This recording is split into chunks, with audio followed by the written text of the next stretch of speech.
Hello everybody, hope that you are good. Today is Monday, so this is going to be the first Bitcoin update of the week. If you haven't read yet the Bitcoin Sunday update, go and have a look because I speak about some important things in the chart. But basically, you can see that we are in some kind of a range here, okay? We've been playing around the 50 MA in the 4-hour time frame for quite some time.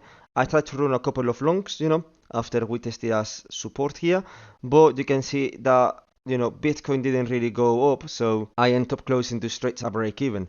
And in yesterday's Bitcoin update, I posted before these candles to close. I was telling you guys, we're between the 50 MA in the 4-hour time frame, that it's the current support, and the 50 MA in the daily time frame. That's going to be a resistance. So, if you want to go into long, then what you need to see is Bitcoin going up, testing the daily 50 MA as support, and then that's when you can open a long towards this level here, okay? If you break this level, you can see how it's been playing out in this zone here between resistance, support, resistance, all right? If it break this zone, then again, the same play, okay? Break above, retest support, and continuation to fill this week here at 28,250 because this target here, I mean, it's a wick, you know what happens to wick? Wicks always get filled. If you go to the Polkadot chart, this is a trade that I took on Saturday. I usually don't trade on the weekends, but look at this week here. Okay, this week is amazing. Of course, I have to trade this week. It was very easy trade because I know how to trade this. Price was consolidating in this zone here, so we were around the 1 or 50 MA most of the time. So at 529.2 I entered, so that's around here. Okay. I don't know if I entered here. No, it was later. So it must have been around this zone here. That's when I entered, and you can see the price went towards the wick. Okay, so that was a very good trade. But anyway, let's go back to Bitcoin. That was just to show you the power of the wicks. We have a wick to the upside. You can see here 28,250 and a wick to the downside. Okay, and the other plan that I was telling you yesterday is so if you want to go long, you need to see price breaking above the daily 50 MA testing as a support. But if you want to go into shorts, you need to see the opposite, okay? You need to see price breaking below the 4-hour 50 MA, testing as the resistance. That's what I did here. And then you're going to target the wick, okay? That's going to be the first target and where you should take most of your profits. And you can see that during the Asian session, they've hit the wick, okay? So, that's good. Now, we are in this moment where we don't know if price is going to continue dropping lower or if you can see some kind of reversal to the upside, okay?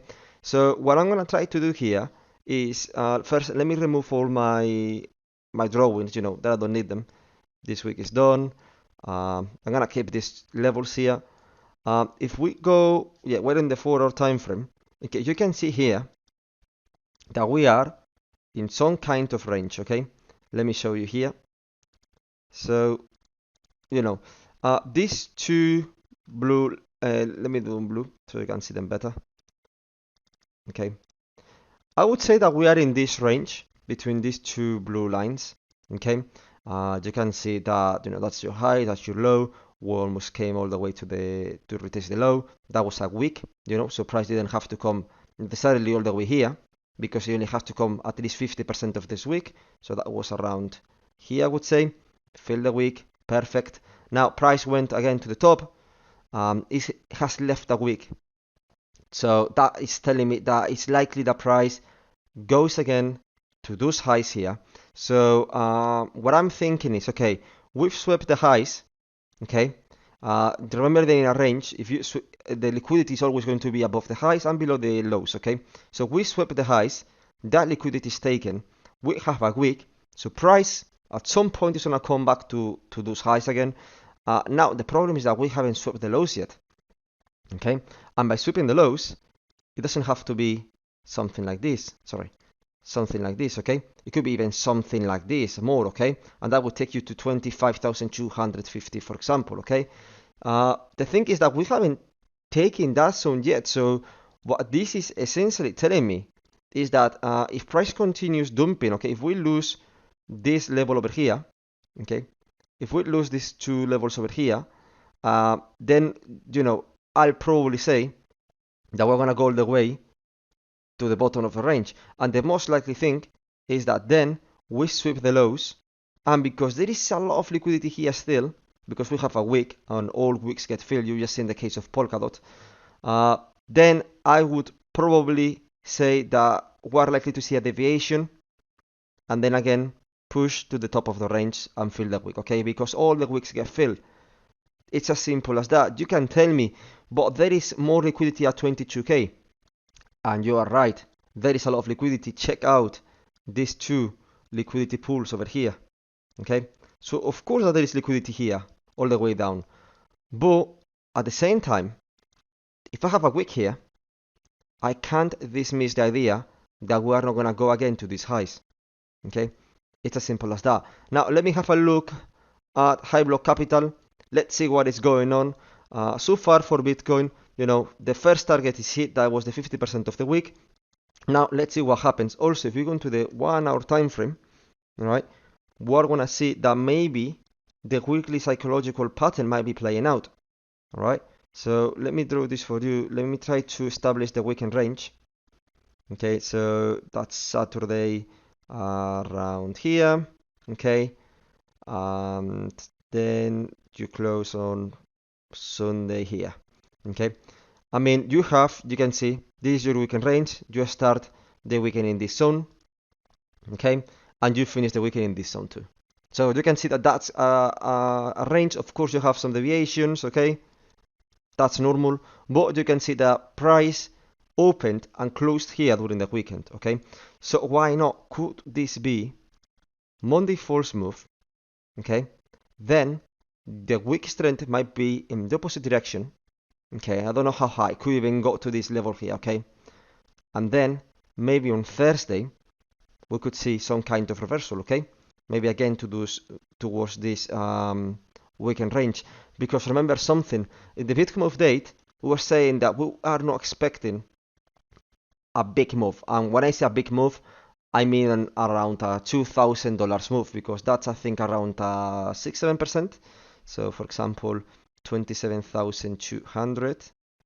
Let me try to see 27,200. If we drop 2k, that's a 7% move. I'm not expecting a 7% move this week. Why? Because the volatility should really come in next week.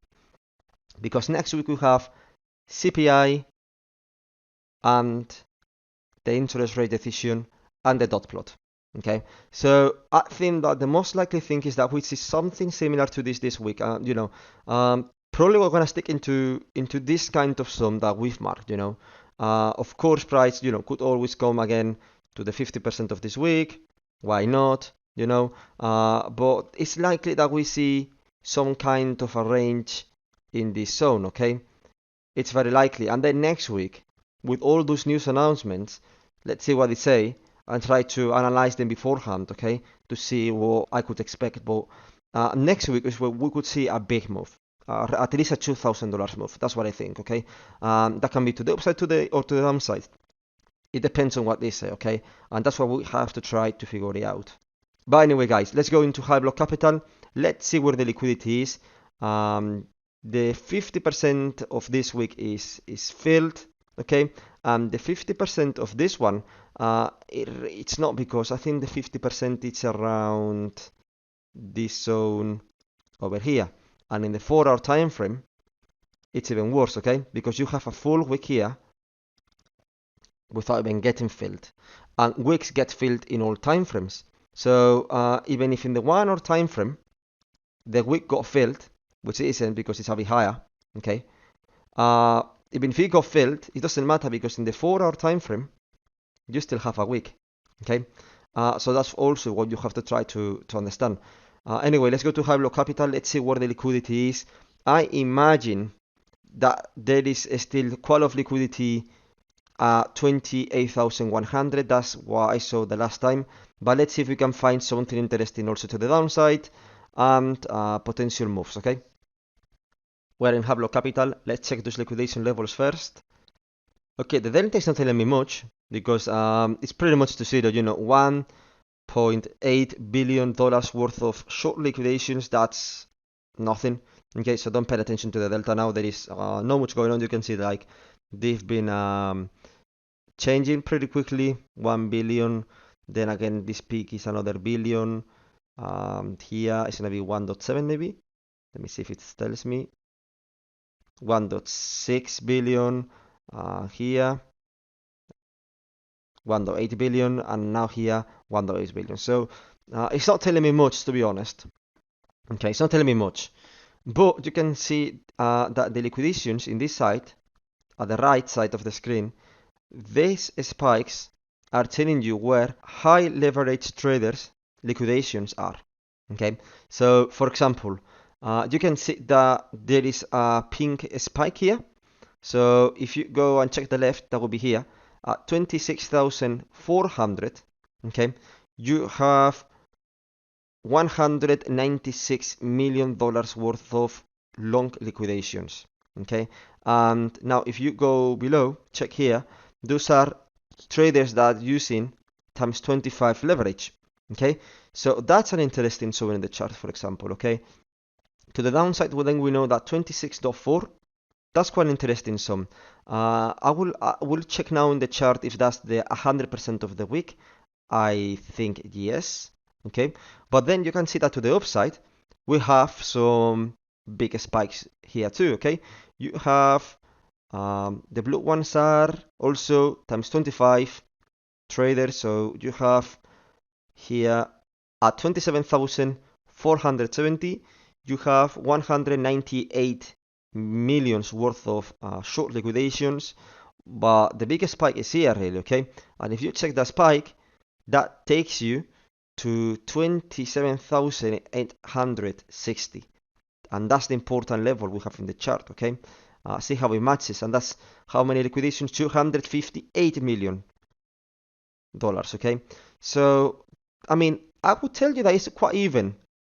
Again, if you're expecting some kind of a false move, we can't dismiss the idea of a last maybe stop hunt towards this zone here. That would take it to 26.4. Okay, and then from there we can see a reversal towards this zone. Okay, and that would be towards maybe 27.8 and 27.4. Okay, so that's what I can see in this chart. That's what it's telling me. That's how I'm interpreting this chart. But if we go to the liquidation levels, let's see what they're telling us. Okay, no, sorry, to the liquidation heatmap. Okay, we're in the 7 days time frame. Let's zoom in. Of course, 28,100, that's around the week to the upside. You can see that that's where there is the most liquidity, okay? Because you have here at 28,050, you have 4.5 billions worth of short liquidation, sorry. Then at 28,100, you have 5 billions, and at 28,150, you have 4 billion. So that's a total of, let's say, that's 9.5 and 13.5 billion dollars worth of short liquidations between 28,100 and 28,000. Okay, so that's a very interesting zone in small time frame. Also, you can see here that 27,500, you have $4.5 billion worth of short liquidations. Okay, and again at 26,100, there are some liquidity here. What's interesting about this? To me, it's interesting that if you notice, they are round numbers. Okay, 28,000, 27,500, and 26K. That's where the liquidity is usually too. Okay, round numbers. But if we went to the 12-hour time frame, okay, the 7 days time frame is quite clear that the liquidity is to the upside all the way to 28,100. But if we go into the 12 hours time frame, let's check what's going on here. This chart gets messy sometimes. Okay, so let's try to zoom in a bit more. The biggest liquidation zones, well, you have one very close here that is 26,625. We didn't hit it, so it's likely the price comes back to this zone. To be honest, maybe right at the start of the New York session that could happen. And also 26.4 and even low. Okay, that's also a week that we have in the chart, 25,850. Again, I'm not expecting this week to get filled this week so far. Okay, I might be wrong with this, but I'm not expecting that zone to get hit yet. Now, if you go to the upside, we have 27k, 27.2, and of course 27.8. Okay, the important key level that we have in our chart. So let's go back to Bitcoin. Let's try to make sense of what we've seen here. Okay, of course, if we go into higher time frame, I haven't checked the 1 month for quite some time. Let me check this out, because I don't know what I'm gonna find out here.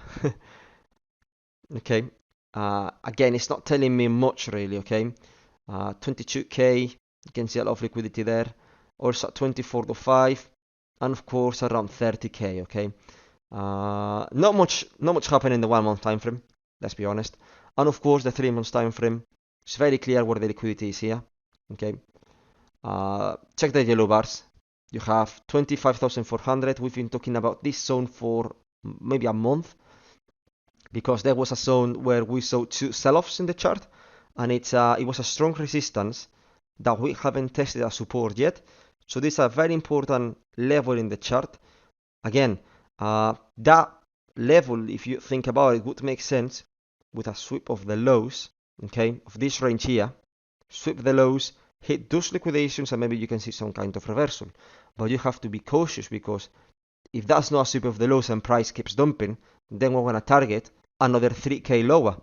Okay, that's 22,500 zone. Okay, so that's pretty important. So anyway, let's just stick to low time frame. Let's try to find out what it could happen today and this week.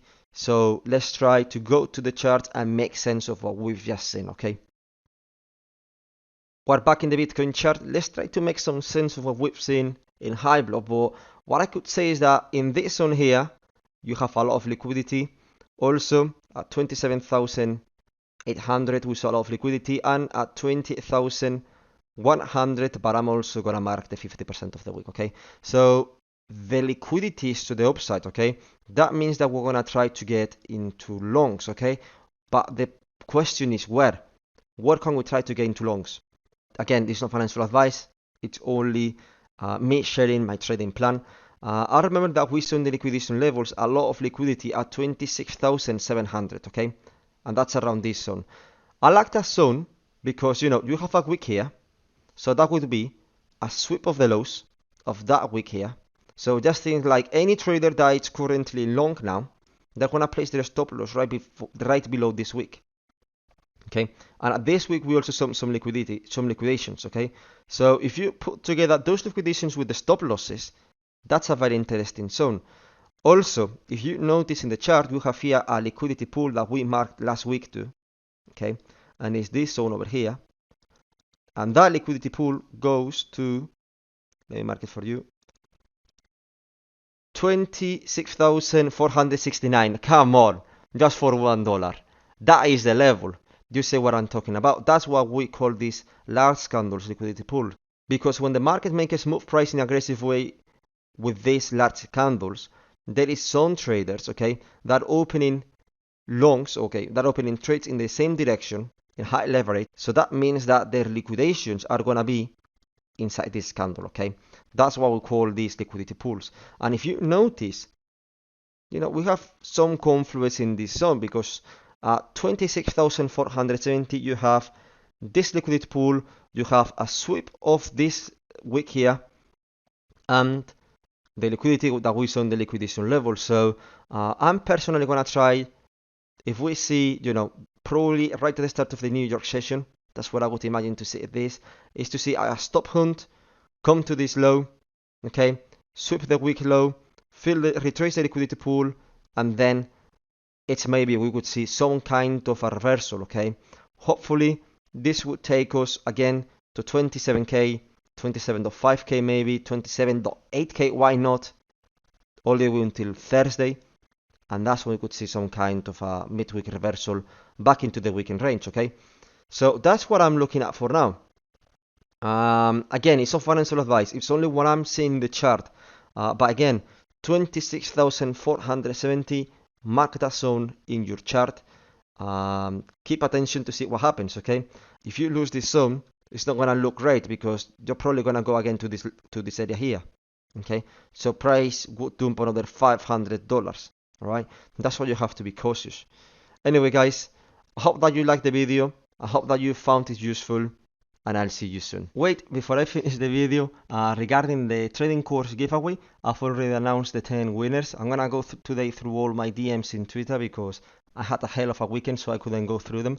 So today I'll send you the invite links for July, and I can already tell you that we're going to do more giveaways soon. So if you've already created an account in Bitget, deposited at least $100, and you're trading there, but you haven't won this giveaway, don't worry because we're gonna do more. And those accounts, they're going to be already participating for the next giveaway.